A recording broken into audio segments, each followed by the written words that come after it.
I run late everywhere, so it won't offend me at all if anyone else trickles in. All right. Well, hi guys, I'm Dr. Caitlin Blackburn. I've been over at the Stock Dock for about 2 years now, but I've kind of been in and out of Fremont County for, gosh, about the last 12. So, yeah, we'll go over me a little bit, but thank you for coming to Calving with and without Dr. Caitlin. It's going to be a lot of like kind of alliteration and self-marketing, but it's kind of going over when to call the vet, how to maybe avoid emergencies, vet's place in making your calving easier, tighter. It's also a chance to get to hear from kind of some of you guys, frustrations with large animals, frustrations with your calving, especially if it's a tight group. I'm more for a Q&A session as much as anything. So, questions when we get started? All right, so as I said, we're gonna kind of just go through with the basics. You guys hopefully may or may not know more about the normal calving than I do. I see it when stuff goes bad. So we'll kind of hit some on the cow care, some on the calving itself. So we'll kind of do with, it's a little small, but things like C-sections, prolapses, your severe disease, breeding and beyond. We're gonna go over my bangs vaccines, custom vaccine protocols. We're not going to go over them, but you're going to kind of get a place to see where the vet can help make your calving easier, healthier. In the end, I like affordable, safe beef. I'm not trying to steal money from your pocket. We're trying to increase calves in Wyoming. So we're on the same team. So just a little bit more about me. Yeah, I am Wyoming born and bred, second generation veterinarian. My grandmother practiced starting in 1956. So I do know a bit about the quote old school ways, kind of where we've come from. They had cows over in the wilds of Utah, so I come from people knowing that every dime counts when you're running these cows, and that a lot of us are, our family is doing it. So Wyoming, and then went over to Washington State, so go Pokes, go Cougs.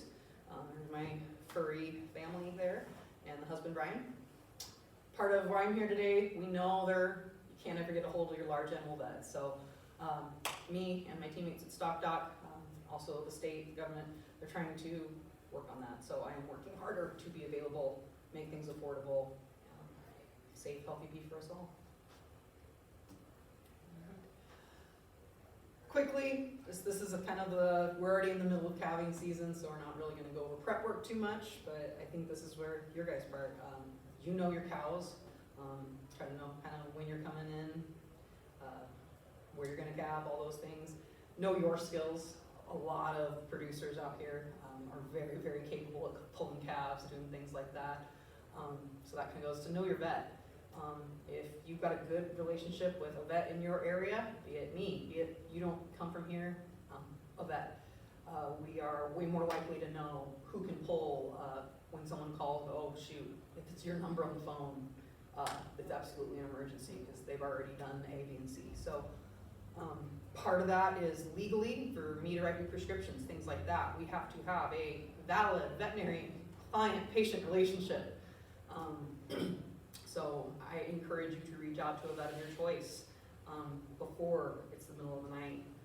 Helps us all prepare. There are some things we can teach each other ahead of time. Maybe you're someone who just needs to know how to give an epidural, and you're going to be able to pull a lot of calves yourself. So encourage you to reach out to somebody and kind of know where's the line before it's midnight. Things like herd health, prescriptions, emergencies, you're going to need your vet, so it's always better if we already know each other's name. I'm going to encourage you to have that trailer ready. 2 winters ago, I think that was one of the worst things I heard all the time, was I'd love to bring him in, Doc, but I can't get there. So if we don't have snowstorms like that, still keep that trailer ready. Because especially at the Stock Dock, when possible, we are going to try to ask you to come to us. There's caveats, for sure, but when possible, have a plan. You guys know. Cow care, highest nutrition right now. They're growing those babies, and then they're going to be milking out and getting ready to rebreed. So definitely reach out to your vet if you've got questions about specific nutrition. You guys have some great resources out here for testing feeds, testing soils. There are some great supplements, like the multi-min supplement that you may think about adding into your heifers in that last 30 to 50 days, or heifers and cows.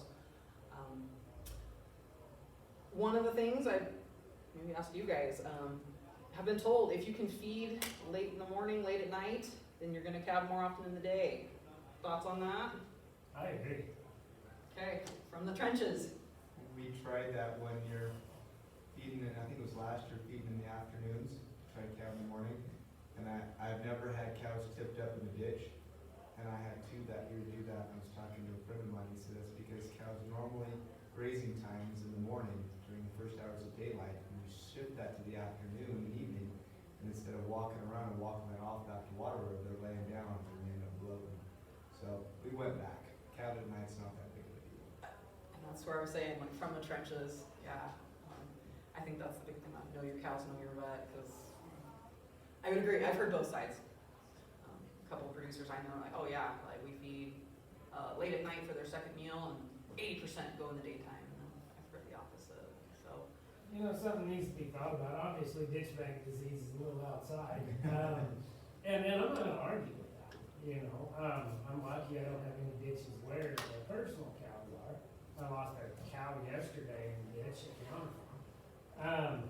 I can't argue with that at all. But when guys try it starting at the start of calving, they're not gonna see the benefit because they haven't changed the cow's metabolism. so you're saying make sure we're starting this early, Start get it- ready. yes. Okay. Yes. So if your cows know that's the routine, that's a lot to be said that too. Tips I'm gonna be writing down extras from you guys. Here's another one of those, the books are gonna tell us pasture rotation. You know, you've got your calving pasture, your birthing, all this.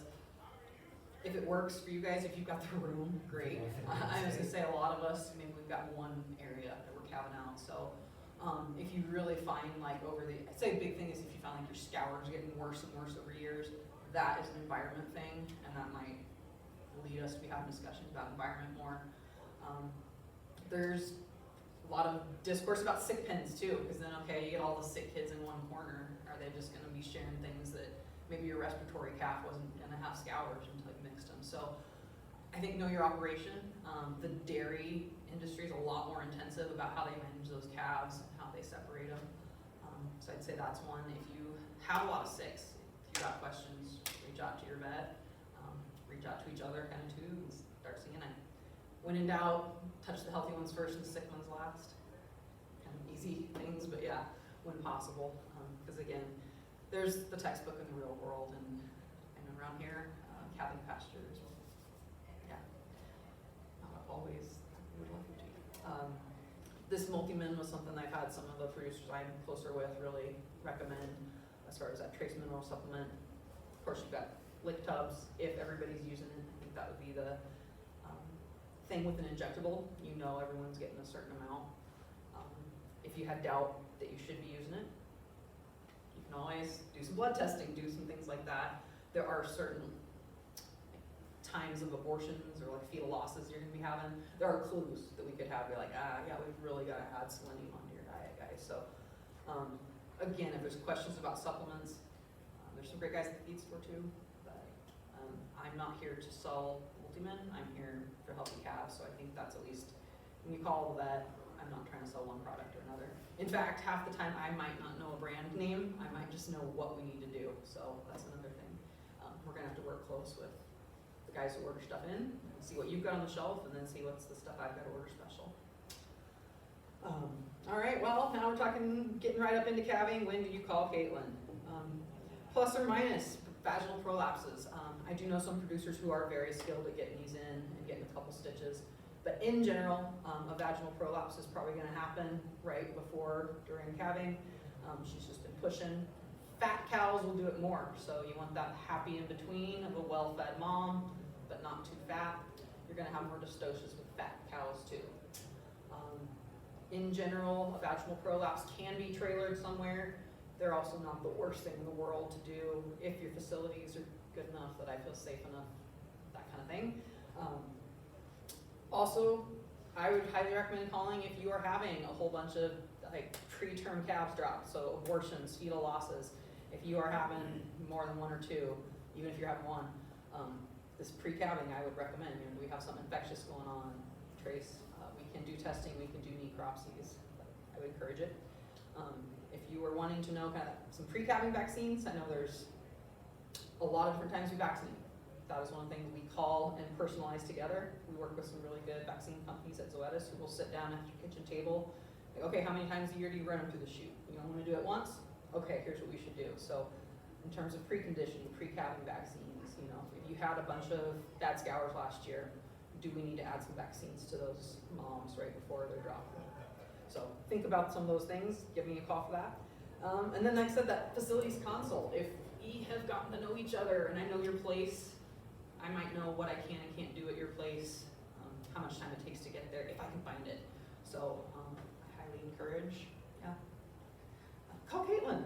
But yeah, then it means we can get you set up for writing vaccines online, or not vaccines, prescriptions, being able to call things down to Wind River. So it's kind of benefits us all to know what you got going on. But again, the vaginal prolapses, they're probably going to keep the calf, but I usually like to make sure they're still pregnant, get them sewed back up. You usually pop the stitches right before they go. They may do it again though, so consider if you want to keep them in the crew. Okay, so we're into calving without Dr. Caitlin. Again, this is where you guys probably know more than I do as far as the normals. Questions about normal calving? I should ask about you guys. We've only got 4, so tell me your guys' backgrounds. I can recognize you, but Yeah, we got to spend an evening together, geez, just last winter? Last spring, I'm with the Honor Farm. Yes. And God, that calf was huge out of a cow. Yes. The cow lived long enough to go to town. So, my background, really, I've worked ranches for the last 30 years. And it's been Wyoming, Nevada, Oregon, Montana, and I spent 3.5 years in Russia as a consultant on a really big beef operation. Yeah, and you'd like to say you've seen it all, but you've never seen it all. There's always something, you know. Yeah. I don't know, but my career primarily has just been cows. Managed some ranches, but the focus is always on the cows. Always looking to learn something little to add. Yeah. Yeah. We're learning every day. Cattle ranch all my life. I'm a firm believer that if they can't do it on their own, they need to go to town. So if we're having calving problems, we need to be having better bulls. Amen. Yeah. I So agree. I don't put up with any of that stuff. Very, very long. I'm not a cattle rancher. I grew up on an alfalfa farm down in the El Centro Valley near the Arizona-Mexico border. Went to school in college ag, did calving through school, used to do night calving, you make some extra cash when I was in college. Worked for the USDA now as a range specialist, so worked with a lot of farmers and ranchers on their operations and all, but really just came to get some more information. Right. I'm still in college and I'm just kind of like starting out and we're here in class and so just kind of learning some Okay. stuff on here. I will not get too much into normal calving for these guys then, because as I said, you guys, you have seen more than normals. If all goes well, they shouldn't need us, you know, I mean, exactly that. I'm usually saying, 1 to 4 hours is kind of what you guys are looking at, but like you ought to see progress every step of the way, or how often you guys feel like you're pulling, and you don't put up with it, so you guys have dealt with a lot of that now. I haven't pulled heifer in probably 10 years. Awesome. That's awesome. I know you guys had some trouble last year with Well, some and of them, it's such a, my wages come out of the budget, I can't be there. I get a lot of inmates who are overachieving. And so it's either that or they do let them go too long and then, happen to tear a uterus at the same time. Holy crap, but yeah. Um, So I got some slides I can hand up to you guys or send you guys some references as far as like, Yeah, When and to call. actually, some kind of a little orientation, I've got a few guys, but that always changes year to year. I've got Sure. 3 guys right now I can think of that I had with me last year. Other than that, it's an all recruit. yeah, calving crash course, we can Yeah. get something like that. In fact, I ought to talk to my boss about that, when I get my cabin crew figured out who I'm gonna have.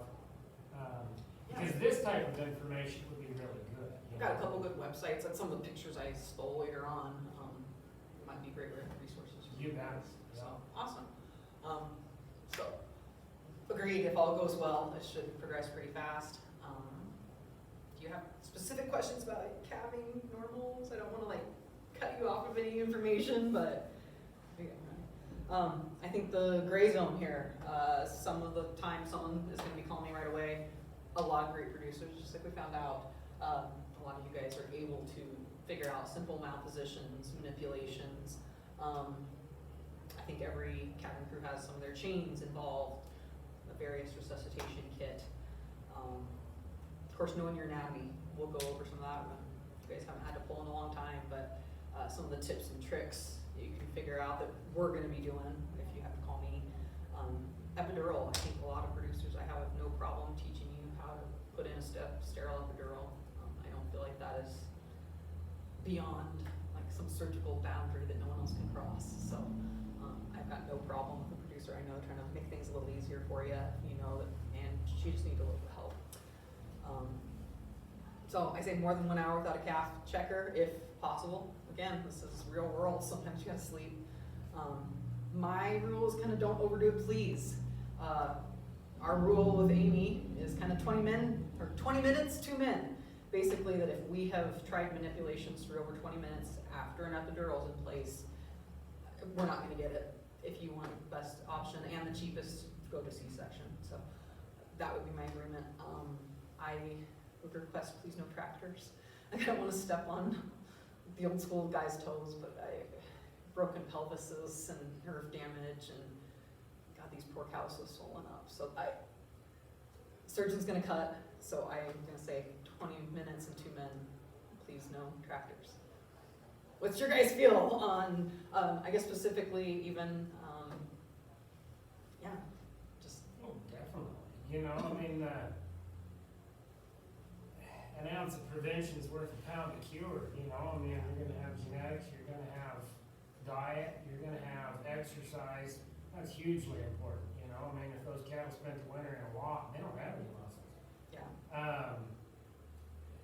All that stuff, that planning that we don't even think about, leading up to it, goes a long ways towards a successful I agree. calving season.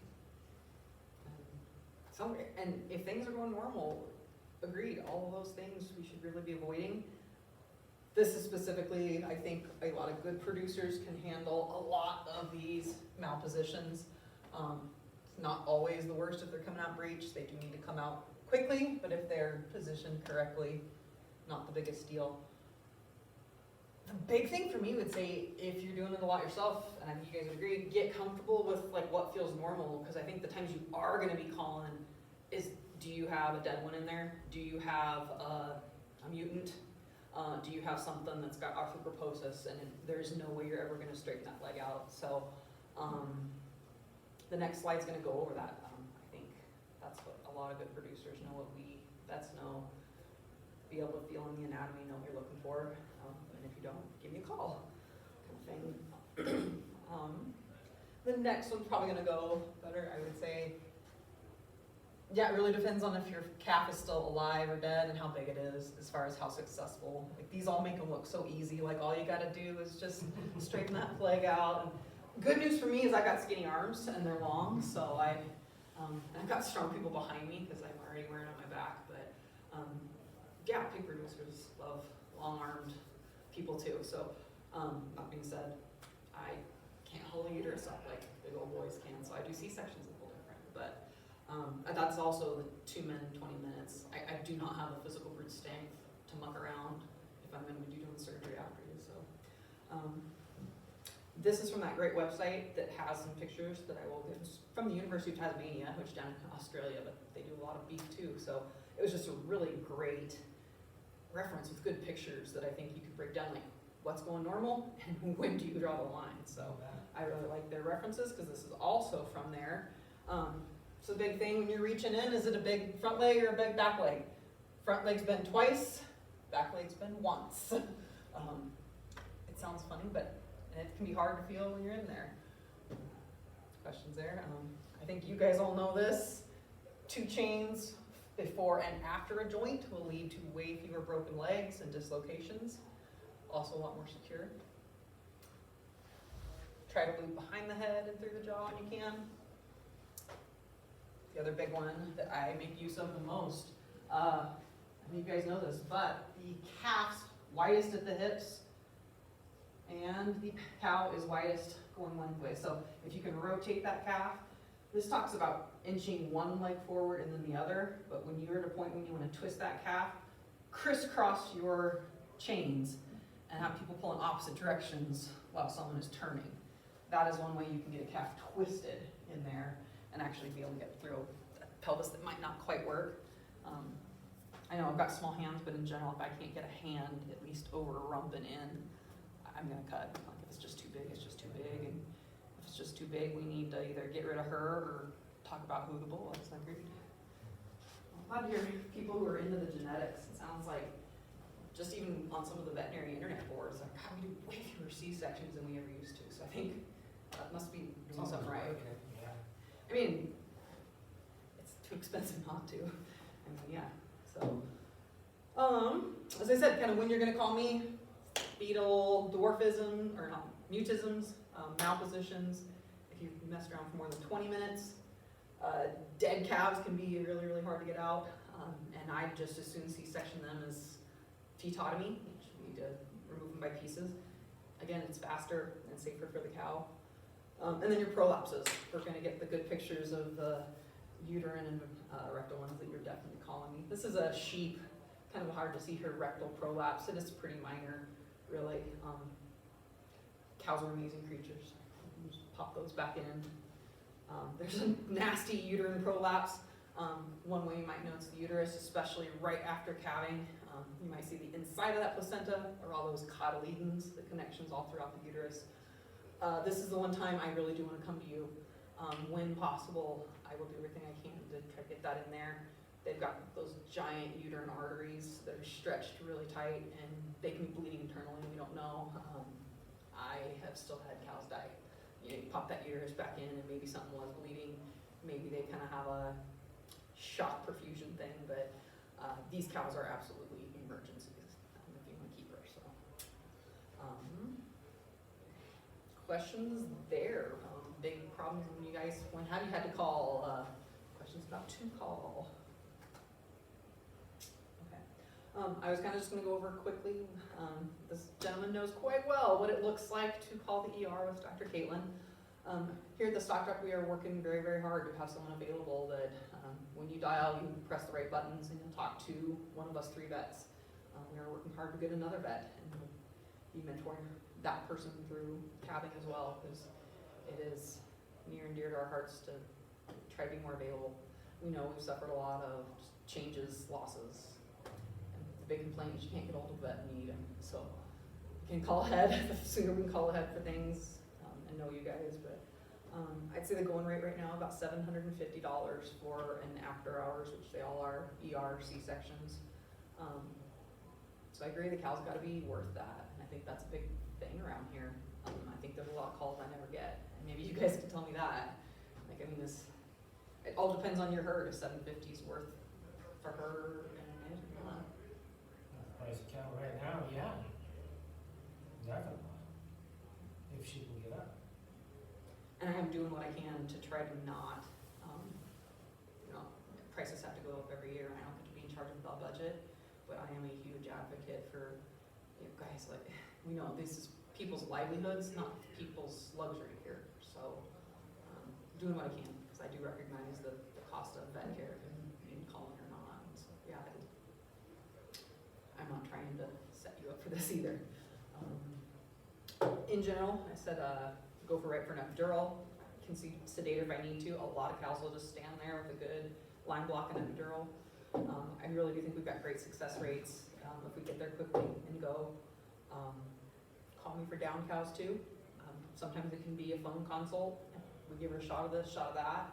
Does it sound like low calcium? Does it sound like she was down a long time? We've got some nerve pain, but rather than give you guys specifics, some of you guys really know what you're doing with your down cows anyway. Those are those emergencies where you definitely call the doctor.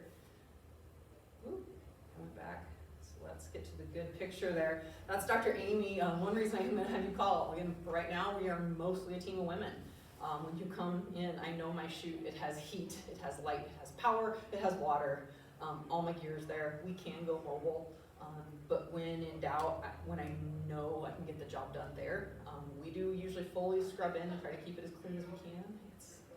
We get to be a lot more generous with cows than you ever could with horses, but we do our best, and we feel like, yeah, it does up the cost a little bit, but part of doing it, it's what we went to school for, to try to be surgeons. So yeah, that's what it might look like there at the stock dock, but I really do love our chutes too.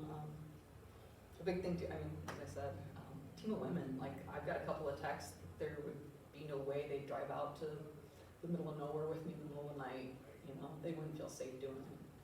I'd like to say we live in an area where that shouldn't be a worry, but another reason, I'm gonna try to have people come in to see me when possible. But I think most of your, I guess what would you guys say, depending on where you're at too, how far out are most of the people, but I feel like usually the cow can make the trailer ride in if we didn't work on her until she wasn't standing. Labor is an issue. And, you know, I mean, it's pretty easy on your side to say, well, we just gotta operate on this cow, but we've also gotta feed, we've gotta have the rest of the cows in check. You know, there ain't very many of us that are big enough with a labor pool to still get anything done during the day if we bring that cow in. That is a serious catch-22. Riverton, why Riverton? You know, I've been all over. I've never seen more vets that won't travel than I have in Riverton. No, that's what I'm here to hear though too, guys, yeah. Just us not traveling, I'm hearing is a huge problem. I'm making a list here. No, that's the point though, like, I mean, I said why I have my reasons, and that's exactly the catch-22 though. So if I could be more mobile, we could all be better friends. Okay, okay.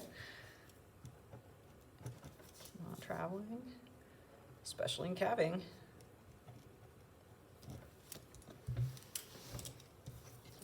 You guys will give me a couple other things. Thank you. And it's gonna cost, you know, I mean, we realize that, we're trying to pinch the pennies anyway. You know, I don't understand why Riverton is so bad. Riverton has always been. I've been in places with a lot more cows and a lot fewer vets, and them guys are still on it. You know, it's something to think about, but there's gonna be a cost, there has to be a cost, no doubt about it. I think that's a trade-off if I could only be on call with cow guys, and then it's something we've talked about actually, is like, do we set up just like a large animal on call so that, heck yeah, I'm willing to come do it for you. I think what gets caught up in stock dock a lot, I mean, we'll have 3 on fluids and 1 coming out of surgery, and yeah, we're trying to do all the small animal and the horses Yeah, and the cattle, and cut up horse to keep up with your. yeah, and then half the time we're like, oh, well, I'll call me in an hour and see if she's cabbed yet. So half the time it's us trying to juggle 3, 5 different things. So yeah, if we could all have a little more devoted cow work, I think that's something to be said for stock dock. Yeah, we're trying to do it all, and sometimes that means that you can't do it all. So, no, fair enough, I hear you there. Okay, you guys know your normal calf care. For the non-experienced cowers in the room, it should be easy. Gosh, I just love little ruminants getting up. I mean, in an hour they better be doing their thing, or else you're worried about them. Is there something you can do? Epinephrine's a pretty common drug, unless you're in a prison.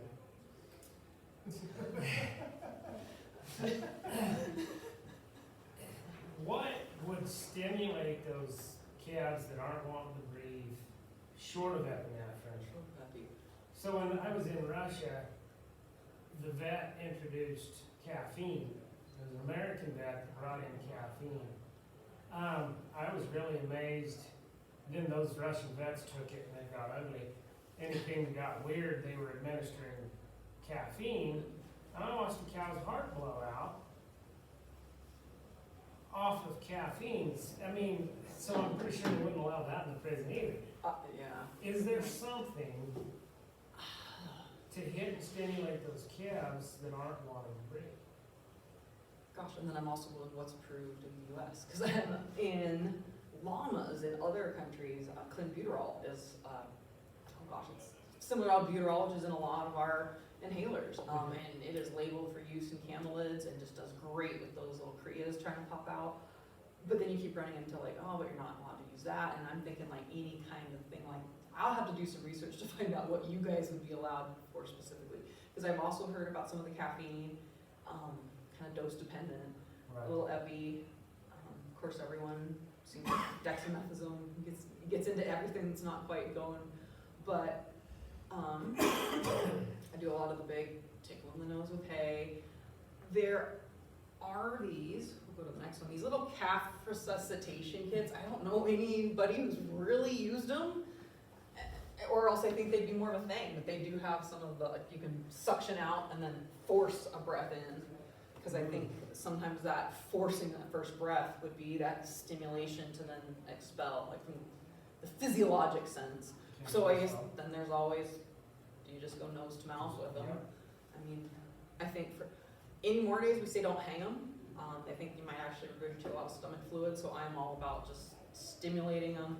A big old nose bulb syringe. Like I said, they hate these calf resuscitation kits, but I don't think they're a must be, but yeah, I'll have to look into what you guys could have out there more.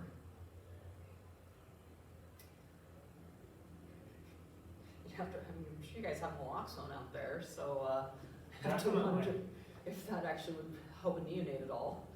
But then they would, yeah, I'd have to explore that to see Yeah, if they in would our allow that. legality. Because if I go take the naloxone kit, then we're gonna have kittens. This is true, they're gonna think something else is going on. Yeah, we may have. Okay.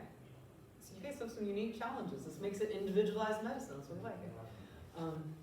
Big on colostrum. How are you guys, do you have a favorite brand of colostrum supplement? And We save colostrum. you say, We have Even labor, better. I mean, and so, because we have that labor, we're saving colostrum and have a freezer dedicated to it. And so that's I think that's awesome. even Instead of better. trying to make that shit mix, agree. we just thaw it out and go like that. I think some of the supplements are definitely better than others, but what are you guys doing for your colostrum? If we have to, we'll milk the cow and tooth the calf, but that's extreme, you know, that if they can't do it on their own, they're gone. It sounds like you guys have really put in the work to. That's, I mean, everything that I hear is treating symptoms. I'm not dealing with symptoms. I mean, No. I can control that by culling that cow and getting rid of that problem. You know, and unless it's like herd liking and nutritional deficiency or something like that, I'd start looking into that. But most of the time, if it's just a couple odd cases here and there, then that's genetics and they're gone. He's already jumped ahead of my last slides, which is basically, I agree, this is all putting out fires. It's their nature. They should be doing it on their own or we're not doing it right. I would agree, but if you're having trouble, yeah, tube those calves early, scours. I'm almost out of time, but this has actually been, I really love just picking your guys' brains and figuring out, going from there. I do think, yeah, those severe scours cases, if you've got a really sick calf who's really worth the money, come run him in for IV fluids. He might only have to spend a day with me. That'd be the time when you get over your head if I know who's really down. Respiratory disease, when possible, I'd love to send out some testing so we actually know what we're dealing with and we're not playing antibiotic roulette. Is it going to be a big push as we go into the future of beef, antibiotic use in feed animals? So especially if we're having outbreaks, spread the word to your friends. Test for me. If you're having a lot of deaths, unusual deaths, give us a call. Weird stuff. We've got a team that knows all about necropsy, preconditioning plans. These guys are pretty familiar with looking at sick calves. Thought we might have more early calvers. I know some people have been calling me that needed to be here today. But breeding and beyond, you guys have to involve us vets in your trick testing, your Baines vaccines, your prescriptions, your health certificates.